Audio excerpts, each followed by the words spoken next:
Petrol के ताल्लुक से और पूरे मुल्क के अंदर पेट्रोल की जो कीमत है बहुत बढ़ चुकी है। तो महाराष्ट्र गवर्नमेंट में खास तौर पे पूरे हिंदुस्तान के अंदर सबसे ज़्यादा महाराष्ट्र इसके अंदर टैक्सेस लगा रहा है।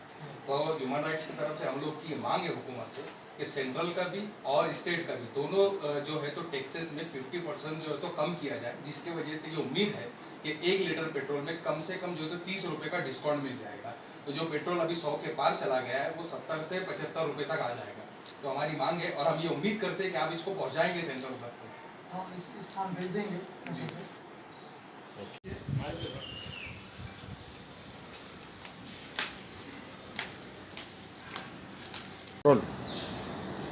जैसा कि इन दिनों पूरे हिंदुस्तान के अंदर एक बेचैनी है कि मुल्क हिंदुस्तान के अंदर पेट्रोल और डीजल का भाव जो है तो आसमान छू रहा है, मगर जो सरकार इस वक्त हुकूमत के अंदर है उनका एक वादा ये था कि हम महंगाई को कम करेंगे।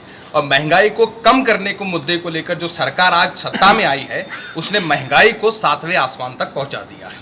ह्यूमन राइट्स काउंसिल की जानिब से आज हमने जो है तो direct petroleum minister and natural gas minister को जो है तो एक निवेदन भेजा है और हमने ये मांग की है कि जो टैक्सेस आप जो है तो लगा रहे हैं, अगर हम इंटरनेशनल मार्केट से जो पेट्रोल खरीद रहे हैं वो पेट्रोल हमको 37 रुपये लीटर भी नहीं आ रहा है, लेकिन जब यहाँ के टैक्सेस उसके अंदर इंक्लूड हो जाते हैं तो वो पेट्रोल एक आम नागरिक को 102 रुपये 103 रुपये लीटर मिल रहा है। तो ह्यूमन राइट्स काउंसिल की एक पूरी टीम ने बैठकर रिसर्च किया है और इन्होंने ये आंकड़े निकाले कि अगर सेंट्रल गवर्नमेंट अपने टैक्स में से 50% माफ करता है और स्टेट गवर्नमेंट अपने टैक्स से 50% माफ करता है तो कमोबेश 1 लीटर पेट्रोल पर गालिबन 29 से 30 रुपये का जो है तो बचत हो सकती है। जो पेट्रोल 103 रुपये लीटर अभी मिल रहा है वो 72 रुपये लीटर मिलेगा। तो हम ये उम्मीद करते हैं हुकूमत से, मैं उम्मीद का लफ्ज़ इसलिए इस्तेमाल कर रहा हूँ कि गुज़िश्ता दिनों सेंट्रल मिनिस्टर का एक बयान आया है कि हुकूमत के पास जो है तो कमाई का दूसरा कोई ज़रिया नहीं है, इसीलिए अभी पेट्रोल के दाम कम नहीं हो सकते।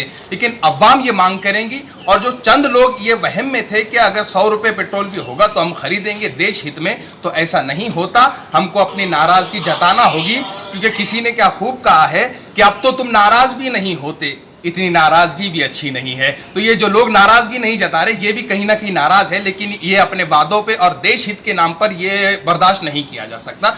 तो हम उम्मीद करते हैं कि पेट्रोल के दाम कम किए जाएंगे और पेट्रोल के दाम बढ़ने की वजह से तमाम महंगाइयाँ बढ़ जाती है। आप अगर देखेंगे तो जो डिलीवरी बॉयज़ होते हैं, जो है तो अमेज़ॉन के डिलीवरी बॉयज़ है, जो है तो फूड डिलीवरी बॉयज़ है, इनको जो है तो पेमेंट जो है तो डिलीवरी करने की मिलती है, पेट्रोल की नहीं मिलती।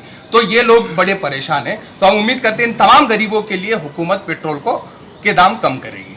मैं Tayyab Zafar human rights council का स्पोक पर्सन हूँ ज़िले में। आपके साथ ह्यूमन राइट्स काउंसिल के ज़िला अध्यक्ष अजीम पटेल साहब, ह्यूमन राइट्स काउंसिल के उपाध्यक्ष काजी शकील साहब और हमारे फयाज खान साहब और हाफिज जुबैर साहब, वो दीगर तमाम मेंबरान मौजूद।